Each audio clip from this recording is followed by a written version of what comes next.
안녕하세요. 말랑말랑 기업사 고프로 고현경입니다. 그동안 잘 지내셨는지요? 추석 연휴 이번에는 덤으로 10월 2일까지 휴가로 이제 공휴일로 지정이 되면서 그야말로 긴 황금 연휴입니다. 이런 좀 긴 연휴가 그야말로 여행하기에 가장 좋은 찬스인데요.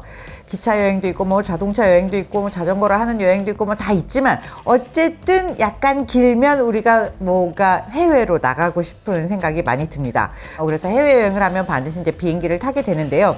비행기를 만들진 않지만 비행기를 운영하는 항공사를 떠올릴 수가 있는데요. 국내에서는 일단 이 회사가 가장 크고 비행기를 가장 많이 운영하는 회사이죠. 바로 대한항공입니다.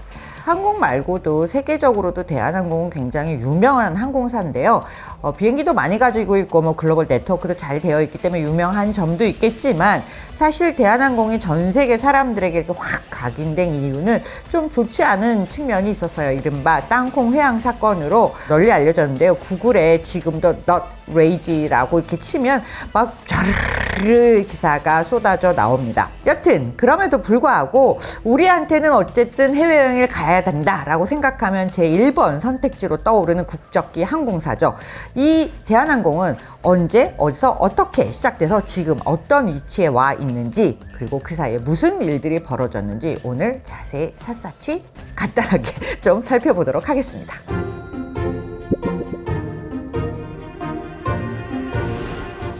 우리가 대한항공 하면 가장 먼저 만들어진 항공사라고 생각을 할 텐데요. 그러니까 역사적으로 보면 사실 대한항공이 우리나라 최초의 항공사는 아니에요. 물론 그 당시에는 뭐 일제강점기긴 하지만 이미 1936년에 설립된 조선항공사업사, 이게 영어 이름으로는 Korea Aviation Company라는 민간 항공사가 이미 있었고요. 그리고 뭐 독립 이후에 1948년에 민영으로 대한국민항공사 Korea National Airlines, 이게 장사가 잘 안 돼서 국영으로 넘어가요. 그렇게 해서 대한항공공사가 만들어집니다. 그런데 이제 이게 국영으로 하다 보니까 그 당시에 뭐 항공 수요도 많지 않았고 항공기 운영도 잘 할 줄 몰랐고 뭐 정비도 잘 할 줄 모르고 이러다 보니까 사업이 잘 안 돼서 민간이 인수를 하게 돼요. 그래서 바로 지금의 대한항공의 시작점이 되는 거예요. 그럼 인수했던 주체가 되는 그 회사는 바로 누구냐? 바로 한진상사예요. 이 한진상사가 누가 세웠냐면 지금 대한항공 대표이사인 조원태 씨의 아버지, 할아버지가 바로 누구냐? 조중훈 씨죠. 이 조중훈 씨가 한진 상사를 만들었던 사람이고 국영 대한항공공사를 인수해서 지금의 대한항공이 된 것이죠. 이 대한항공공사가 적자도 있었고 뭐 비행기도 뭐 고장나 있고 뭐 이런 상황에서 누군가 이걸 인수해야 되겠다라고 이제 정부에서 물색을 막 했어요. 그런데 삼성도 LG도 뭐 그때 당시에 재벌 1세대라고 할 수 있는 사람들이 다 고개를 절레절레 흔들면서 이거 괜히 잘못 인수하면 정부가 자기들도 못하니까 이걸 우리에게 넘겨버리는 게 아니겠는가라고 생각을 했기 때문에 아무도 인수하려고 하지를 않았어요. 그런데 이 조중훈 씨도 처음에는 정부에서 3번 정도 얘기를 했는데 다 노를 했다가 이제 결국은 받아들였다고 하는데, 이 조중훈 씨가 낙점을 무르와서 정부가 3번씩이나 이야기를 해서 낙점을 무르하게 된 이유는 이분이 이 한진상사로 떼돈을 벌고 있었어요. 근데 이 한진상사라는 회사는 어떤 회사였냐면 소위 말하는 물류회사라고 보면 되겠어요. 그러다 보니까 1960년에 민간항공사 한국항공을 설립을 했던 경험이 있어요. 그러니까 한 번은 이런 항공사를 설립했던 경험이 있고, 그래서 그런 자격증을 취득했던 경험이 있는 회사이고, 그리고 이 한진상사라는 회사는 한국전쟁 직후에 인천 항만에는 미국에서 들어오는 물자들이 엄청 많았을 거 아니에요. 그래서 그 물자가 막 하역되는 걸 보면서 저 물자를 실어 나르는 회사를 만들면 잘 되겠구나 해서 엄청나게 많은 돈을 벌고, 그리고 가장 중요한 사건 중에 하나는 그때 베트남 전쟁이 벌어지면서 미군하고 물자 수송 계약을 맺으면서 정말로 돈을 긁어 모으는 사람이 됩니다. 그러다 보니까 경험치도 있고 관련된 사업을 이미 물류 사업을 하고 있었기 때문에 여기에다 대고 조중훈 씨 네가 해라 라고 이야기를 하니까 3번째는 결국은 받아들여서 대한항공을 하게 되는 거죠. 이분이 그 당시에 돈이 얼마나 많았냐면요, 언론에서 뭐라고 표현을 했냐면 달러 박스 위에 앉아있다라고 표현을 할 정도예요. 1920년생이에요. 이 조중훈 씨는. 뭐 여차저차해서 뭐 일본에 가가지고 여러 가지를 하다가 1945년에 한국에서 한진 상사를 만들게 되는데 트럭 한 대로 시작해서 5년 만에 트럭이 30대, 화물 운반선이 10척이 되는 운송 전문 회사로 돼요. 그리고 아까 말씀드렸던 대로 1956년에 미군과 수송 계약을 하면서 1960년대에는 차량만 500대가 넘어요. 한국 외환 보유고가 당시 2억 4천만 달러인데요. 한진이 베트남 수송 사업으로 66년부터 71년까지 1억 5천만 달러를 벌어요. 그러니까 그 전에도 많이 벌었고 그 이후에도 많이 벌었고 1969년 그러니까 이 대한항공공사를 인수하는 그 당시에 국세청이 처음으로 우리나라에서 종합소득세 과세 대상자 명단을 만들었는데요. 이때 1등이 누구였냐? 이병철 씨도 아니고 구자경 씨도 아니고 가장 돈을 많이 번 사람이 바로 조중훈 씨로 종합소득 1위를 차지를 합니다. 그 정도로 돈을 많이 벌었어요. 그러다 보니까 충분히 이 사업을 감당할 수 있으리라고 봤던 거죠. 국영으로 운영되다가 이제 이 회사를 가져가면서 국영기업이다 보니까 조직 개편을 일단 먼저 하는 게 중요했어요. 왜냐하면 명령을 내린 사람은 너무 많은데 관리자는 너무 많은데 실제로 일하는 사람은 별로 없었다는 거예요. 그래서 이제 그런 부분들을 개선을 하고요. 중요한 건 1960년대와 70년대를 거치면서 한국은 정말로 고도 성장을 하던 시기예요. 지금 한창 잘 나갈 때 중국의 경제 성장률이 남부럽지 않았던 시기였거든요. 그러니까 이렇게 빠르게 성장을 하고 있고 빠르게 성장하는 이유 중에 하나가 우리가 수출 지향 정책을 했잖아요. 그러니까 수출을 열심히 해야 돼. 그러면 수출을 하려면 뭐 해외로 나가고 들어가는 물자도 당연히 많았겠죠. 이런 해외 수요가 많기 때문에 고도 성장을 같이 할 수가 있었어요. 그렇지만 국내적인 수요는 그렇게 많지 않죠. 그러다 보니까 대한항공도 전략을 이렇게 짜요. 국내에서 수요를 많이 하는 것보다 5개년 계획을 통해서 일본 노선으로 기반을 다지고 그 다음에 미주 노선을 하고 그리고 유럽으로 가야만 우리가 빠르게 성장을 할 수 있다라고 생각을 했던 거죠. 그래서 처음에는 일본 노선을 이제 열심히 만들어내요. 그리고 바로 미국으로 눈을 돌리게 됩니다. 특히 미국에는 한인들이 굉장히 많이 살고 있고 우리가 수출할 때도 궁극적인 시장이 이제 미국이 많다 보니까 미국으로 가면 어떻게 되냐면 사람이 가는 것도 오고 가는 것도 있지만 화물 자체가 많이 실어 나를 수 있는 그런 때였어요. 그래서 1972년에 LA에 직항 4편을 써서 이제 가고 화물기로만 2편이 가요. 그러니까 주 6회가 벌써 뜨게 되는 거예요.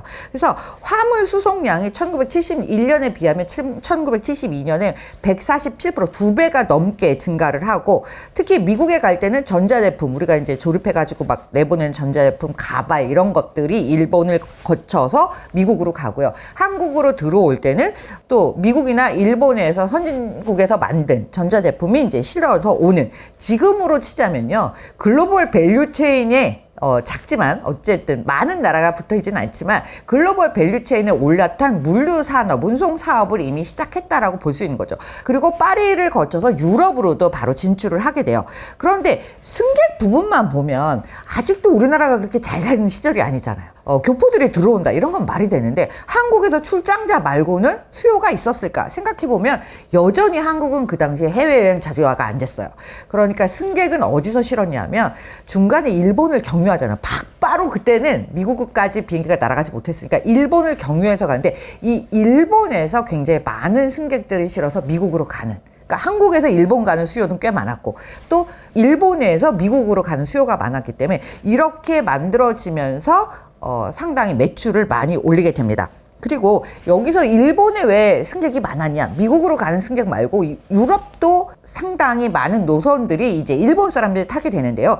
1972년에 일본이 자국민의 해외여행 자유화를 해줘요. 그러니까 일본 사람들이 일본에서 유럽을 가야 되는데 일본 지방에 사는 사람들이 일본에서 다시 도쿄를 가서 도쿄에서 직항을 타고 이제 유럽을 가고 이런 이제 노선이 만들어지는데 여기에서 도쿄로 가서 타지 말고 김포에 와서 갈아타고 가라. 이런 수요로도 많이 채우게 됩니다. 그래서 이런 연결망들을 잘 구축을 하면서 기존의 이제 한국에서의 성장 수요뿐만 아니라 다른 고객들을 끌어다니는 그런 일을 하면서 상당히 잘 되었던 거죠. 그리고 아까 말씀드렸던 그 조직 개편 이런 부분도 사실은 재정비가 되면서 효율성이 증가되는 부분이 있었어요. 그래서 60년대, 70년대를 거치면서 빠르게 성장을 하게 됩니다. 항상 끊임없이 성장만 하는 기업은 없죠. 언제나 위기는 내부에서도 오고 외부에서도 오는데 오일 쇼크 때 딱 2번 마이너스 성장을 기록해요. 오일 가격이 급격하게 상승을 하게 되면 이 항공유를 많이 써야 되는 대한항공은 바로 직격탄을 맞게 되겠죠. 원래 항공사가 이렇게 유가에 원유 가격에 민감하다 보니까 1차 오일 쇼크 때는 정말로 이 원유를 사올 돈이 없는 거예요. 그래서 정말 비행기를 못 띄울 뻔한 그런 위기 상황을 맞습니다. 그래서 뭐 이렇게 저렇게 자금 조달을 해서 뭐 항공유를 구해다가 어떻게든 비행기를 띄우게 됐고요. 위기는 왔지만 위기를 모면하면서 한편으로는 위기는 찬스다. 이렇게 생각을 하는 거죠. 그러면서 더 공격적으로 뭐 비행기도 사고 그리고 노선도 확장을 해요. 이때 생각해낸 게 야, 뉴욕을 가자. 전 세계 중심 뉴욕 노선을 빨리 만들어야 되겠다. 그래서 뉴욕에 진출을 했는데 이때 오일 쇼크 2차가 와요. 그러다 보니까 정말 이때도 비행기를 못 띄울 뻔한 거예요. 첫 번째 런칭하는 비행기가 이렇게 확 날아올라야 되는데 이걸 날릴 항공유가 없는 거예요. 그래서 막 또 여기저기 수소문해서 뭐 텍사스에 가서 뭐 구해서 갔다가 결국 가까스로 비행기를 띄우게 됩니다. 이런 위기가 물론 있었지만 항공사끼리의 경쟁도 치열해요. 이건 좀 다른 위기죠.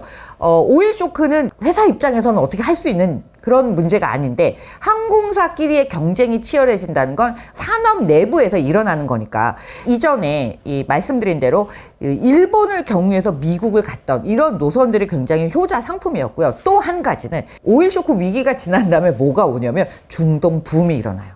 중동 붐에서 한국 기업들이 참여해가지고 굉장히 돈을 많이 벌게 되잖아요. 이 건설사들이. 근데 이 건설 현장에 간다는 건 우리가 인력도 어마어마하게 많이 보냈거든요. 근데 그때 당시에는 김포에서 중동에 가는 비행기가 단 한 편도 없어요. 그러니까 이걸 특별기를 띄웁니다. 이렇게 하면서 바레인에 처음 가고 그 다음에 사우디에 가고 쿠웨이트에 가게 되는 거예요. 이게 처음에는 단발성, 일회성인 비행기를 띄우다가 이제 정기 노선으로 바뀌게 되면서 이게 또 효자 상품이 됩니다. 그리고 항공사끼리 경쟁이 치열해지는데 이제 어떻게든 이런 특수를 타면서 새로운 노선이 뚫렸잖아요.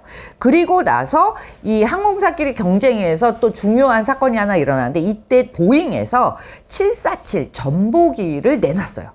이 전보기는 기존에 있던 다른 비행기보다 엄청나게 크고요. 엄청나게 화물을 많이 실었어요. 있어요. 그러니까 이게 뭐 규모의 경제라는 얘기 많이 들어보시잖아요. 어쨌든 한 번 띄울 때 사람을 많이 싣고 화물도 많이 싣고 연료비는 그만큼은 많이 안 들어가는 거예요. 그러다 보니까 이 전보 747기를 가져다가 띄우는 데가 좀 유리한 고지를 점령할 수가 있게 되는 거죠. 그래서 대한항공이 이 2대를 7천만 달러에 도입하는 계약을 채우게 됩니다. 이거를 뭐 온갖 항공사들이 이거를 이제 가져다 쓰려고 난리가 났는데 이거를 가져다가 미주 노선에 바로 투입을 해요. 그러면서 효율성도 좋아지고 수익성도 높아지는, 우리가 대한항공의 80년대 하면 좋았던 일과 가슴 아픈 일들이 같이 떠오르게 됩니다.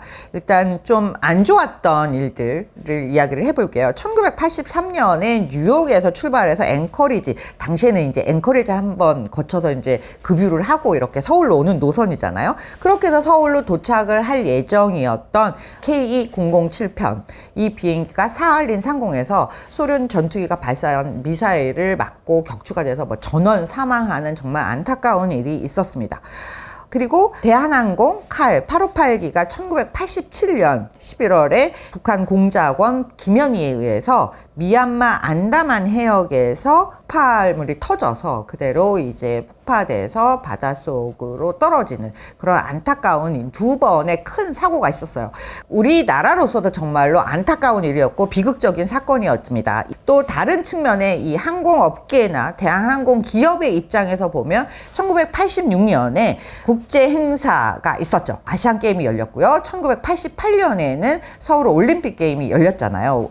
그러다 보니까 이 두 개의 큰 국제 행사가 벌어지면서 엄청나게 많은 사람들이 한국을 방문을 하게 되고 또 준비 과정에서도 마찬가지였죠. 그러면서 대한항공은 일종의 특수를 누리게 됩니다. 그리고 1989년에 드디어 해외여행 자유화가 돼요. 여러분들은 상상할 수 없겠지만 그 이전까지만 해도요, 우리가 해외를 나가려면 저기 남산에 있는 뭐 특별 센터에 가서 해외 여행을 나가기 전에 교육을 받았어야 되고요. 아무나 여권을 받을 수 없었던 그런 시절들이 있었어요. 어쨌든 세계 여행 자유화가 됐어요. 얼마나 많은 사람들이 해외를 나가고 싶었겠습니까? 막 너도 나도 나가고 이제는 배낭여행도 가고요. 어학연수를 가기 시작을 해요. 그러니까 엄청나게 많은 젊은 사람들이 해외로 나가게 됩니다. 더 넓은 세상을 보고 싶었던, 우리에게 억눌렸던 마음들이 이제 쫙 퍼지는 거죠. 1972년에 일본의 자국민의 해외여행 자유화가 되면서 대한항공도 거기에 올라타서 상당히 매출도 늘고 고객도 많이 늘었었잖아요. 그러한 특수가 외국에서 일어나는 게 아니라 이제는 자국에서 일어나게 되는 거예요. 그리고 또 한 가지는 이 1980년대 후반부터 이제 동구권이 완전히 흔들리면서 사회주의 체제가 무너지고 베를린 장벽이 무너지고 그리고 88 올림픽을 앞두고 어쨌든 소련에서도 와야 되고 해외에서 많이 들어오잖아요. 소련 영공 통과 합의가 돼요. 우리가 소련 영공을 통과할 수 있게 돼요. 항로가 이제 바뀌는 거잖아요. 그러니까 앵커리지를 경유를 할 필요가 없어. 당연히 시간도 단축되고 기름도 덜 먹겠죠. 비용이 줄어들게 되는 거잖아요. 그리고 90년대 초에는 아예 독일이 이제 동독과 서독이 통일이 되고 소련이 붕괴가 되는 거죠. 그러면서 과거의 냉전 시대가 종식되면서 긴장감이 사라지는 분위기예요. 이러니까 한국에 있어서는 이제 소련 영공을 통과를 하면서 이제 더 넓은 세계로 막 진출을 하고 한국 기업들이 이제 뭐 동구권도 가고 소련도 가고 막 더 넓은 세계로 진출을 하면서 우리의 글로벌 네트워크, 우리의 글로벌 밸류체인, 서플라이 체인도 더 넓어지게 되는 거죠. 당연히 여기에 대한항공도 시장이 넓어지게 됩니다. 그리고 또 한 가지, 이제는 중국이 열리기 시작해요. 그러면서 중국 노선이 추가가 돼요. 그래서 정말로 글로벌 네트워크를 갖는 항공사로서 발돋움을 하게 됩니다. 자, 이렇게 되니까 한국에서의 수요도 엄청나게 증가를 하고 있고 이런데 독점이죠. 사실은 그때까지만 해도 대한항공 딱 하나밖에 없는, 항공사가 하나밖에 없잖아요. 이러다 보니까 시장이 확산되면서 이제 제2의 민항기에 대한 이야기가 나오게 되면서 금호그룹 아시아나가 제2민항기의 허가를 받게 됩니다. 아시아나가 제2민항의 허가를 받은 때가 언제냐면 1988년 2월 12일이에요. 그러니까 올림픽이 열리던 그 해예요. 이제 아시아나는 어딘가 이제 비행기를 띄워야 되잖아요. 그러면 당연히 조종사도 필요하고 비행기도 필요하고 승무원도 필요하고 뭐 필요한 게 한두 가지가 아니죠. 일단 조종사 비행기가 단연코 먼저 필요해요. 조종사는 갑자기 내가 키워서 쓸 수 있는 게 아니잖아요. 어디선가 이제 훈련된 조종사들을 데리고 와야 되니까 인력 전쟁이 벌어져요. 그런데 이 인력 전쟁의 방점을 찍은 때가 언제냐? 1990년에 대한항공 조종사 14명이 한꺼번에 집단 사표를 제출을 하는 거예요. 그러니까 대한항공으로서는 난리가 났죠. 아무리 비행기가 많고 뭐 비행기 한 대로 운영하는데 조종사가 여러 명이 필요하지만 그래도 14명이 한꺼번에 그만둔다는 건 엄청난 손실이거든요. 문제가 발생할 수밖에 없어요. 그래서 정부가 25일 날 조종사 스카우트 금지 조치를 내려요. 자, 이게 마땅한 조치인지 아닌지는 모르겠지만 이런 게 나올 정도로 인력 전쟁이 심각을 해줬습니다. 자, 그 다음은 뭐가 되겠어요?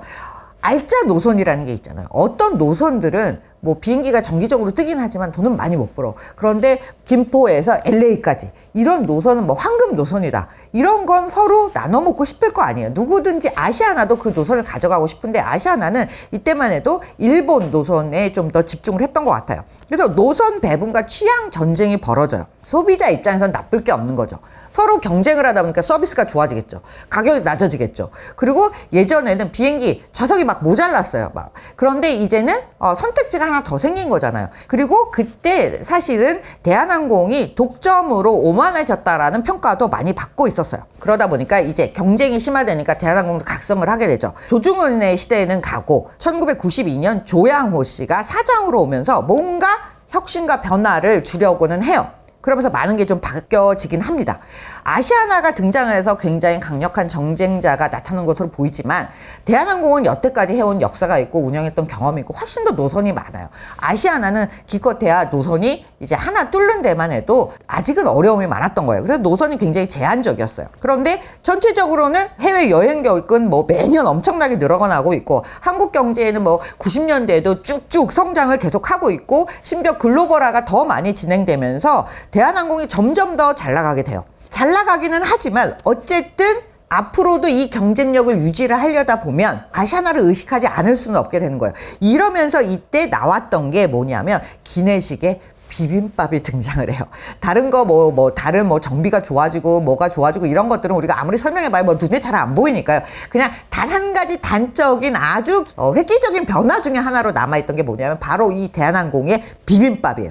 왜냐면 이때까지 기내식은 대체로 서양식이에요. 그런데 이 비빔밥은 한식이 처음 등장한 거고 반응이 굉장히 뜨거웠어요. 유럽에 배낭여행 가는 친구들이 지금처럼 한식이 인기 있던 데가 아닌데 그럴 때 이제 나가면서 먹고 들어오면서 먹고, 이게 굉장히 맛있기도 하고 모양새도 좋아서 이 비빔밥이 굉장히 회자가 되었습니다. 그리고 또 화물도 잘 나갔어요. 1996년 국제 항공 화물 수송 분야에서 루프트한자가 1등, 그리고 2위, 세계 2위가 바로 대한항공이었습니다. 그리고 노선도 이제 미국, 유럽 이렇게 말고 막 호주까지도 엄청 확대돼요. 그리고 유럽에서도 기존에 안 가던 도시까지도 커버되면서 엄청 많이 가고, 중국은 뭐 해안 지역뿐만 아니라 내륙까지도 엄청 확대가 돼요. 자, 이렇게 잘 나갔는데 1997년에 뭐가 옵니까? 아시아 금융위기가 오잖아요. 이 금융위기가 사실은 대한항공에 뭐 다른 영향을 주기도 하지만 어쨌든 이때도 매출이 늘어요. 놀랍게도 매출이 늘어요. 물론 이 금융위기가 대한항공에 다각적으로 영향을 미치긴 했지만 이 90년대를 거치면서 대한항공은 한국 경제가 성장하는 만큼 대한항공도 성장을 했고요. 항공기 보유 대수도 100대로 늘어나게 됩니다. 이 외부 환경이 우호적으로 변한 것도 있지만 확실히 경쟁의 효과가 있었다라고 볼 수도 있겠습니다. 일단 외환 위기가 오면 환율이 너무 세지다 보니까 모든 이 항공료를 사와야 되고, 외국에 이제 공항에 나갈 때 뭐 지불해야 되는 비용, 뭐 이런 모든 비용들이 엄청나게 달러 베이스로 해야 되는 대한항공으로서는 치명타가 아닐 수 없어요. 물론 달러를 받기도 많이 받지만. 그래서 실적이 부진한 노선들은 일단 막 줄이는 거예요. 없애거나 줄이고. 그러면서 이제 수익성을 강화하고 내실을 다지는 쪽으로 이제 전략을 선회를 할 수밖에 없습니다.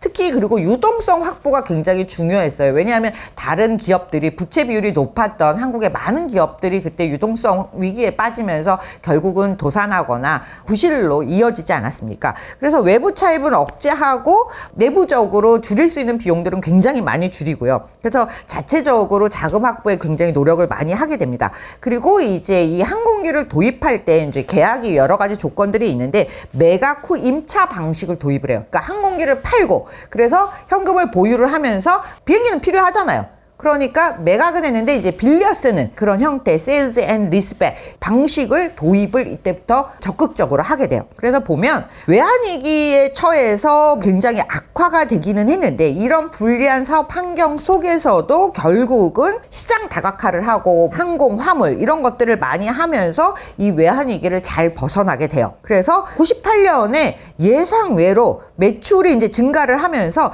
당기 순이익이 오히려 창사 이래 최대 규모인 2,966억 원을 기록을 해요. 흑자를 낸 거예요.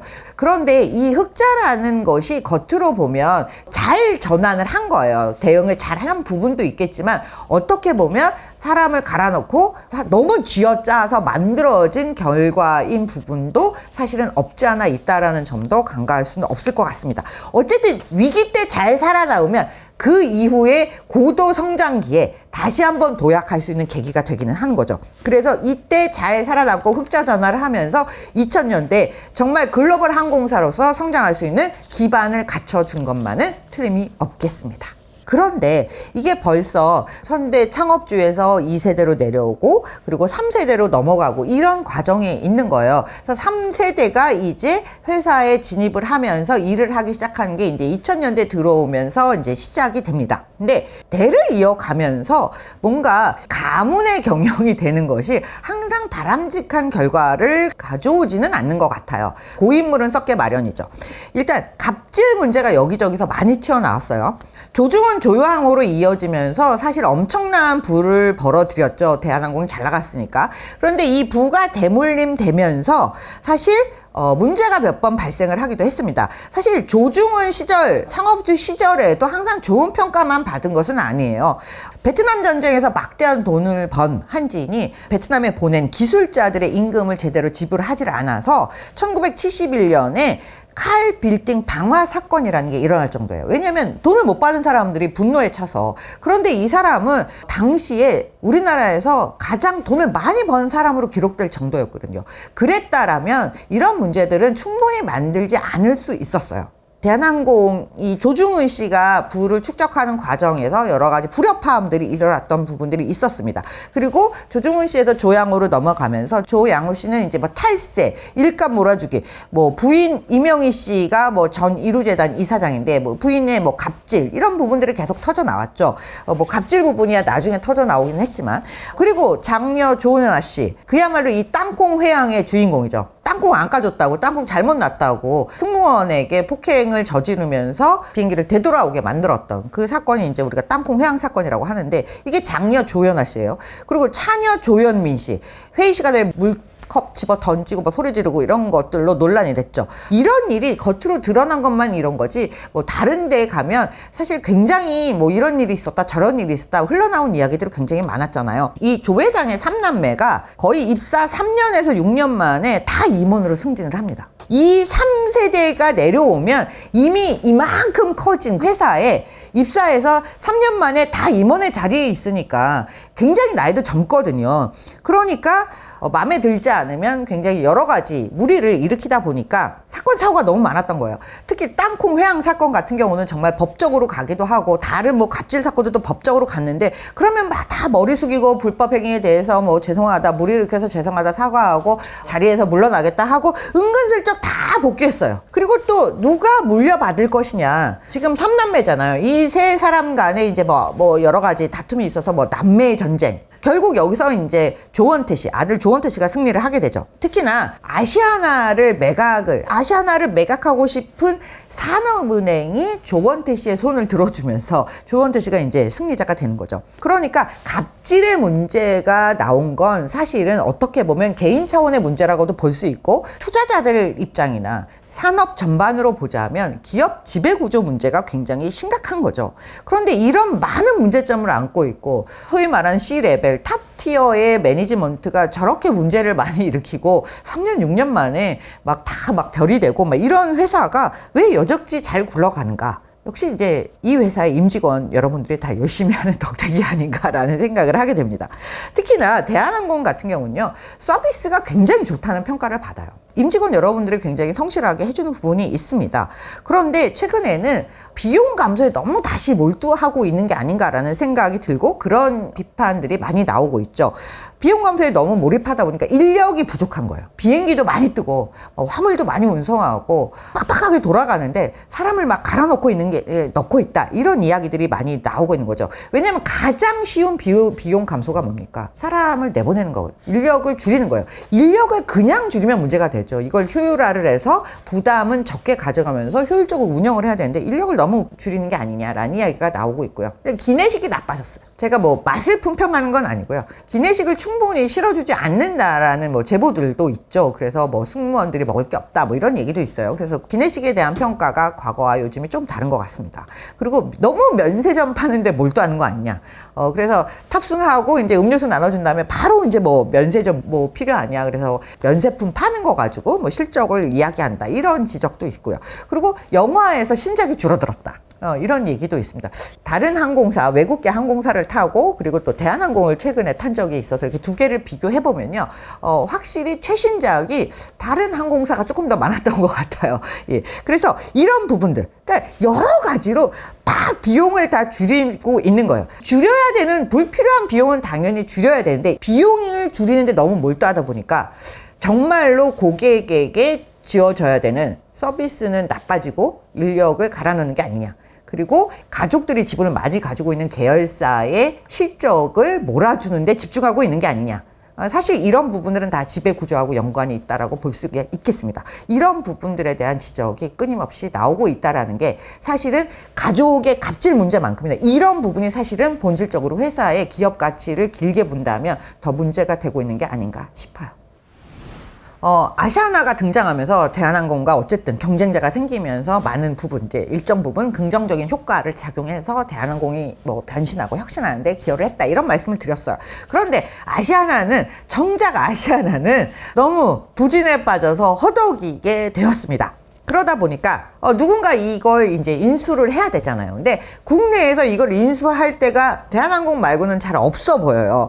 그래서 대한항공이 아시아나를 인수를 하기로 하고, 이건 이제 사실 독점에 걸리는 부분이 있기 때문에 기업 결합 승인 심사가 필요하고, 이건 비단 한국에서만 하는 게 아니라 외국에도 다 이제 취향을 해서 나가야 되기 때문에 외국에서도 그런 결합 승인 심사가 필요합니다.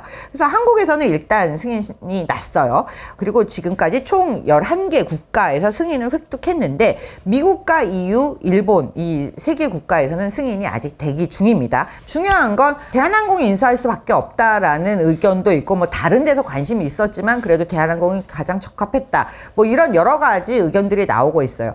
일단 만약에 대한항공과 아시아나가 결합을 하게 된다면 물론 시너지 효과가 더 많은 긍정적인 부분으로 작용할 것으로 보입니다. 왜냐하면 지금 아시아나가 부실하다 하더라도 두 개가 합쳐지면 일단 중복 노선들 같은 경우는 이제 통합시켜서 노선 효율화를 했게 할 수가 있고요. 그리고 여러 가지 공통적으로 같이 들어가는 뭐 부품이 됐든 기자재가 됐든 이런 부분들에 있어서도 효율화를 이제 우리가 기대를 해볼 수 있는 거겠죠. 그리고 또 저가항공, 진에어랑 아시아나의 부산에어, 에어서울 뭐 이런 것들을 다 통합시키면 훨씬 더 효율화를 꾸려갈 수가 있겠습니다. 그래서 분명히 시너지 효과가 크게 드러나고 있어요. 그렇지만 또 다른 측면에서는 약간 부정적 측면도 이룰 수가 있겠는데요. 경쟁 당국이 만약에 승인 심사를 빨리 안 내주고 이게 허락이 내지 않는다면 이때까지 이걸 뭐 기다리면서 들였던 시간 뭐 이런 것들은 다 날아가게 되는 거고요. 그리고 글로벌 경제 전망이 지금은 사실상 그렇게 좋지 않잖아요.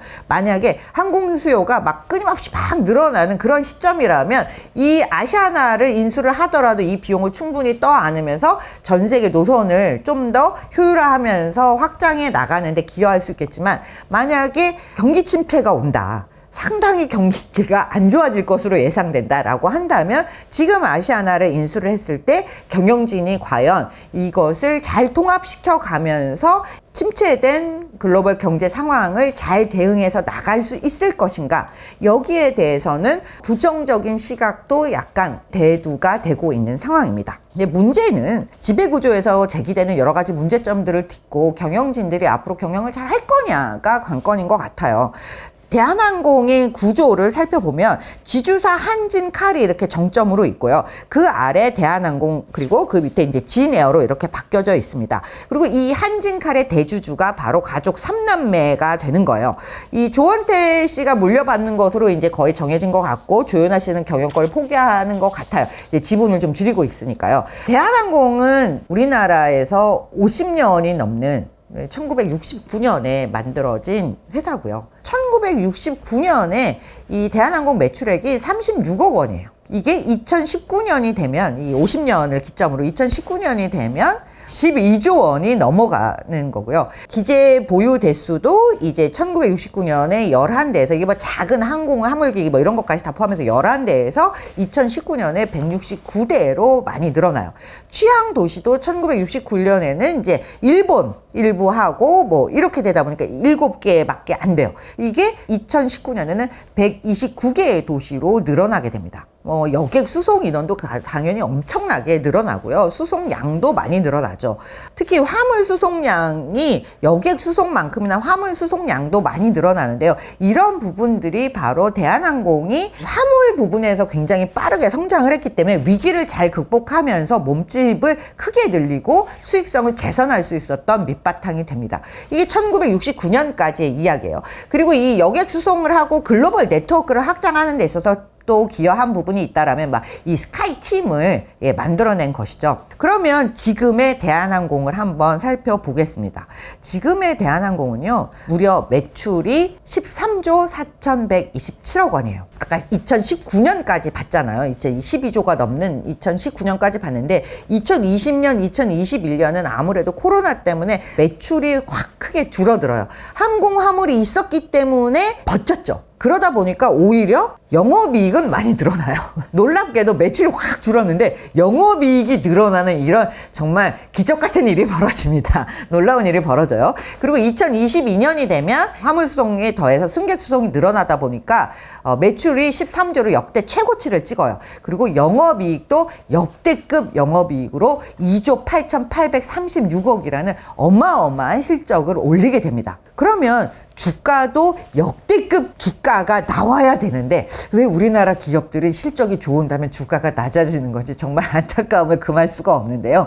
예, 주가를 보면요. 지난 5년치를 보면 2000년대 중반에 막 절정을 달리다가 쫙 내리막길을 걷죠. 그리고 코로나 때 상당히 주가가 안 좋은데 이제 이 화물에 좋아지면서 워낙 이제 이때 물류가 늘어나잖아요. 그래서 이때 주가가 확 솟구쳐 오르게 됩니다. 그래서 짧게 보면 뭐 최근에 한 3년치만 보면요. 주가가 매출이나 영업이익이 좋아지는 거에 따라서 주가가 낮았다가 다시 좋아지는데요. 긴 스팬으로 보면 예전에 전성기 때 주가를 아직은 회복하지 못하고 있는 상황이라고 볼 수 있을 것 같아요. 그러면 대한항공만 이런 것이냐? 아니죠. 우리가 이런 걸 보려면 다른 항공사하고도 비교를 해야 돼요. 그러니까 다른 항공사하고 비교를 하다 보면 뭐 국내에서는 아시아나 진에어, 제주항공이랑 비교를 할 수 있는데 제주항공에 비하면 대한항공, 아시아나, 진에어가 다 그렇게 좋은 성과를 거두고 있다라고는 볼 수가 없을 것 같아요. 주가 측면에서만 보면요. 그런데 세계적으로 볼 필요가 있어요. 왜냐하면 대한항공은 이제 더 이상 국내에 있는 항공사하고 비교하는 건 뭐 의미하거든요. 뭐 진에어나 진에어는 뭐 어차피 대한항공 밑에 있는 거니까 의미가 없는 것이고 다른 항공사랑 비교를 하더라도 국내보다는 해외에서 나오는 매출이 훨씬 더 크기 때문에 별 의미가 없습니다. 그러면 세계 톱 5의 항공사를 한번 볼게요. 매출의 기준으로 하면 미국 델타, 아메리칸, 그리고 유나이티드, 루프트한자, 아랍에미레이트 이렇게가 세계 탑 5 항공사고요.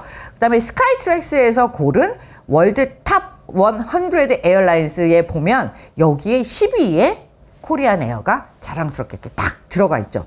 1위는 싱가포르 에어라인이고 그 다음에 카타르예요. 그러면 이런 항공사들과 한번 비교를 해보는 거예요. 대한항공이 전 세계 매출의 탑 티어를 찍는 항공사보다는 다 성과가 좋아요. 최근 5년 동안은 주가 수익률이 가장 좋습니다. 유나이티드 에어라인, 델타, 아메리칸 항공, 루프트한자 다 마이너스인데 혼자 유유자적하게 플러스 19.17%. 여러 가지 갑질 문제나 이런 걸 듣고 역시 잘하고 있구나라고 생각이 들어요. 자, 그러면 탑 100의 상위에 속한 싱가포르 에어, 아나, 일본, 잘, 그리고 에어프랑스 이런 데랑 비교를 해보자고요. 카타르 항공 뭐 이런 데는 저희 주가 비교할 게 없어가지고요. 이런 데랑 비교를 해보더라도 대한항공이 굉장히 성과가 좋은 거예요. 길게 보면 과거의 영광을 뭔가 못 찾은 것처럼 보일 수도 있습니다. 그런데 다르게 보면요. 다른 항공사들과 글로벌하게 비교를 해본다면 대한항공이 월등히 좋은 수익률을 기록을 하고 있는 거예요. 물론 어떻게 잘라보느냐에 따라 다르겠지만 이런 것은 대한항공이 승객 수송을 하는 글로벌 네트워크도 잘 갖춰져 있지만 항공 화물 부분의 매출이 든든하게 떠받쳐주고 있다라는 부분을 간과를 할 수 없을 것 같습니다. 대한항공의 사업 부분을 다시 한번 볼게요. 여객 사업이 한 축이 있고요. 항공우주산업이 한 축이 있고 화물산업이 한 축이 있어요. 항공우주산업이 있다는 걸 모르시는 분들도 계실 텐데요. 항공우주산업이 한 축에 있습니다. 그리고 지금 155대의 항공기를 갖고 해외에 42개국의 107개의 도시에 나가고 있어요. 자, 승객도 많지만 화물이 주고 있는 부분이 굉장히 크다는 거예요. 여객에 보면 아무래도 미주 노선이 굉장히 크게 차지를 하고 있어요. 그래서 한국과 미주로 오고 가는 그 노선에서 차지하고 있는 비중이 굉장히 큰데요. 화물 산업으로 보면 워낙 2022년에 성과가 좋았기 때문에 그때에 비하면 올해 우리나라가 수출이 안 좋잖아요. 그리고 글로벌 경기가 약간 둔화되는 것 때문에 전년 대비 2023년 2, 4분기의 실적을 보면 전년 대비에 비해서는 많이 낮아지고 물량도 줄었어요. 그렇지만 2019년 대비로 보면 여전히 상당 부분 성장해 있다는 걸 알 수가 있습니다. 특히 이제 노선별로 봤을 때 미주, 구주, 동남아, 중국 뭐 이런 순으로 내려가고 있는데요. 수급 불균형이 어느 정도 있는 걸 감안을 하더라도 화물 부분, 그러니까 한국 경제의 성장과 이런 부분들이 화물과 결부되면서 이 화물이 결국은 다른 어떤 여타의 글로벌 항공사들보다 대한항공이 우위에 서서 주가 수익률을 높게 만들어내는 부분을 차지하고 있지 않나라는 생각이 듭니다. 지금까지 대한항공에 대한 역사를 살펴봤는데요. 지배구조에 대한 부분들이 많이 지적되고 있어서 그 부분이 개선에 대한 노력이 앞으로도 수반이 된다라면 지금 가지고 있는 사업구조 그리고 지금까지 평가받은 뭐 서비스 부분이나 화물 부분에 있어서 높은 평가를 받는 대한항공이 앞으로 더 크고 더 높이 날아오르는 기업이 될 거라 믿어 의심치 않습니다. 지금까지 말랑말랑 기업사 고프로 고영경이었습니다. 다음 시간에 또 재미있는 기업사를 가지고 돌아오도록 하겠습니다.